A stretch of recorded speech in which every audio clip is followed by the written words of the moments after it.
Hi, I'm Matt Rosu, and welcome to this next lesson in our Game Theory 101 series. This video focuses on three-player games. If you've missed any of the previous videos, you can go ahead and look in the description. Please like and subscribe. You'll receive notifications when new videos come out. But let's hop right into it. So in this course, we've covered two-player games to this point. Three-player games really aren't any different in the way we think about them. It just simply adds one more player. One key thing that is important to note with three-player games, just like with two-player games, we can set them up in either normal form or extensive form. In my experience, it is much simpler to think about a sequential game in normal form and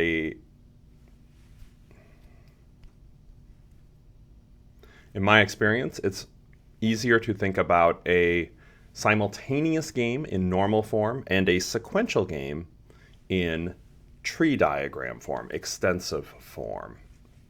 But either could work for three-player games. So we said it works exactly like a two-player game, except we're adding a third player. Let's go through an example just to show how. The example we'll go through is the bar crowding game. Right, so you've got three people. It takes a little bit of, for this one's kind of a little bit fabricated, but three people, they're considering going to a bar. They don't want to go to the bar by themselves. Self-conscious, they wouldn't feel good about that.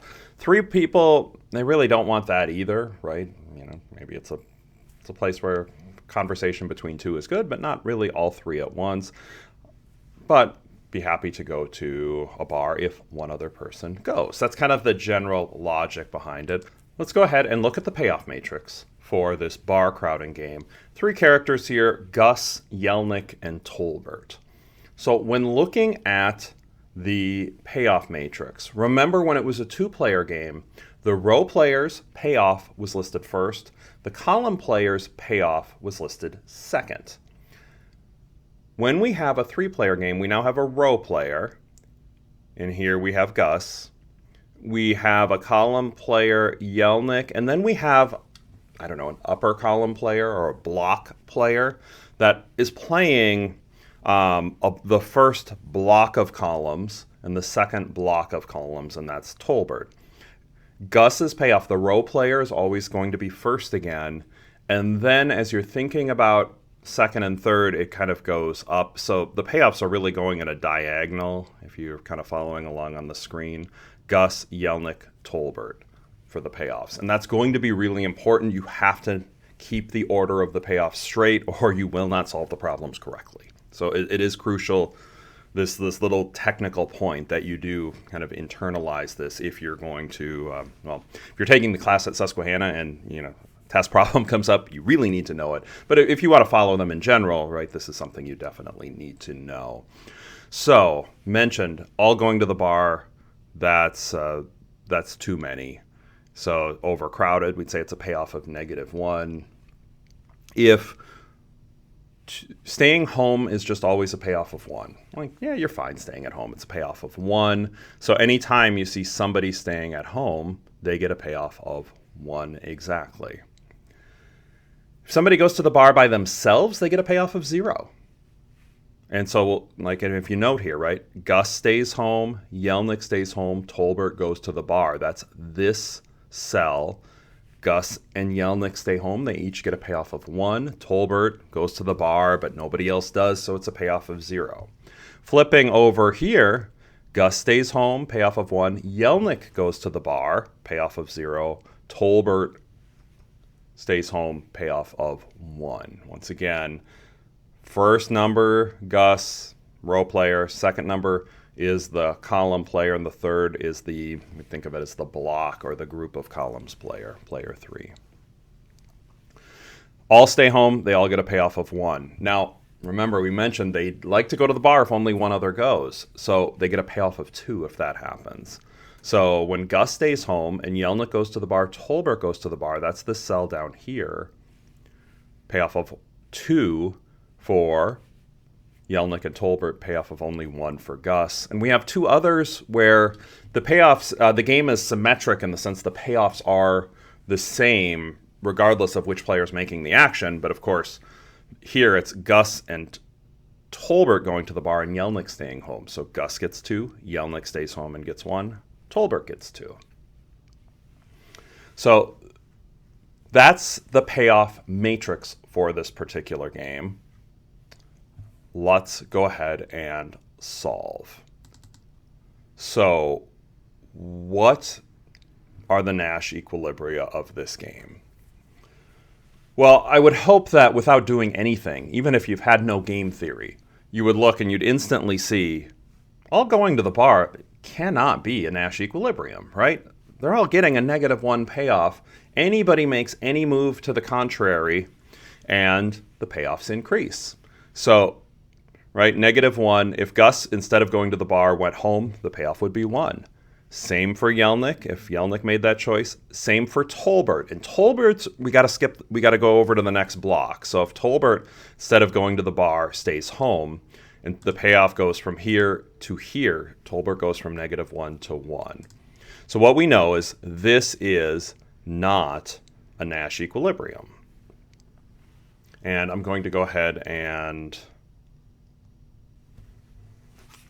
So I'll go ahead and block that out, because that can't be a Nash equilibrium. What about all staying at home, where all 3 are doing the same thing? Well, they each get a payoff of 1. Now we notice, right, there's some where 2 people are getting a payoff of 2 and only one's getting a payoff of 1. So we know all staying at home is not a Pareto efficient outcome, because there's other outcomes where 2 players do better off and one is just as equally well off with the 1.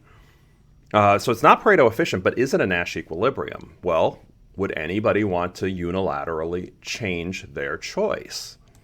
So all 3 are staying home. What if Gus went to the bar instead? Well, instead of getting a payoff of 1, Gus would get a payoff of 0, because Gus is the only one at the bar. Yelnick. If Yelnick, instead of staying home, goes to the bar, instead of a payoff of 1, remember the middle, would get a payoff of 0. Yelnick wouldn't want to switch. And it's the same for Tolbert. Remember, for Tolbert, we have to go to the different blocks. So here, Gus and Yelnick both stay home, but Tolbert goes to the bar. So we jump to this cell, and we see the payoffs 1, 1, 0. The third one is for Tolbert. Tolbert would go from 1 to 0. This indeed is a Nash equilibrium. So I'll go ahead and shade. Why don't we put the font in green here?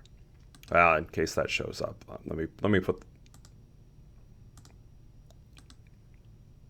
Why don't we do some green shading to indicate that one's okay? So we found a Nash equilibrium. Is it the only Nash equilibrium? It's a good question. What about the cases where 1 person's at the bar and 2 people stay home? So here, Gus goes to the bar, Yelnick stays home, Tolbert stays home. Well, Gus is getting a payoff of 0 by switching and going, instead of going to the bar, by staying at home, Gus does better off. So we know instantly then this is not a Nash equilibrium, because somebody would want to change their choice. What would, for the other players, Yelnick actually also would want to switch the choice, because if Yelnick switches from staying at home to going to the bar, goes from a payoff of 1 to 2. So we only need 1 player to want to switch their choice for it not to be a Nash equilibrium. But we're learning about this now, so we're going to go through each of the players. Gus would want to switch, Yelnick would want to switch, and actually Tolbert would also want to switch, because if Tolbert was the one who switched, Gus and Tolbert would be at the bar. They'd each get 2. Yelnick would get only 1. So the payoffs where 2 of them are staying at home and 1 is going to the bar is not a Nash. None of them are Nash equilibria. So we're going to go ahead and block those off. What about these ones where there's payoffs of 1 for 1 player and 2 for the other players? Well, I'm going to unshade this just so we can see this again a little bit better. But we'll start with Gus staying home, Yelnick and Tolbert going to the bar. So this bottom left cell of the matrix. Gus is getting a payoff of 1. Yelnick and Tolbert are getting a payoff of 2. And what we see here is none of them would want to switch their choice. Gus does not want to, instead of staying home, go to the bar because the payoff would switch for Gus from 1 to -1. Yelnick and Tolbert don't want to either, though, because they would go from, if we look at Yelnick, if Yelnick, instead of going to the bar, stays home, it's a payoff of 2, the middle number, to 1, the middle number. Tolbert, instead of going to the bar, staying home, when Gus is staying home, Yelnick's at the bar. Well, if Gus is home, Yelnick's at the bar, and Tolbert stays home, we're down here. Tolbert goes from a payoff of 2 over to a payoff of 1. None of them would want to switch their choices, so all 3 of these are indeed Nash equilibria. So it's the same logic for the other outcomes where 2 are going to the bar and 1 is staying at home, whether it's Gus and Tolbert at the bar, which is this cell right here, or whether it's Gus and Yelnick at the bar, Tolbert home. All 3 of the outcomes where 2 of them are staying at home and 1 is going to the bar. All 3 of the outcomes. So we went through it, but just once again to summarize, all 3 going to the bar, clearly not a Nash equilibrium. I don't think you need the course to just look at the numbers and quickly realize, well, it's the one where they're receiving the negative payoffs. Of course, that's not a Nash equilibrium. But anytime that 1 is at the bar and 2 are at home, those aren't Nash equilibria either. But we have 4 Nash equilibria of this game. All 3 staying at home is a Nash equilibrium. And all of the outcomes where 2 of them are at the bar, those 3 are also Nash equilibria. So kind of an interesting 3-player game here where we see 4 Nash equilibria in this one game where there's really only 8 outcomes. So I noted as we were going through it, all 3 staying at home, while it's a Nash equilibrium, it is not a Pareto efficient outcome, as there's these other Nash equilibria where nobody's worse off, but a couple of them are better off. So something worth noting, is the Nash equilibrium a Pareto efficient outcome? It's something you should always be thinking about when you see the outcomes of the game. So that wraps up this short lesson on 3-player games. We've got quite a few more lessons coming out throughout the semester, so I hope you will like, subscribe, and click the notifications bell, and I look forward to seeing you in the next video.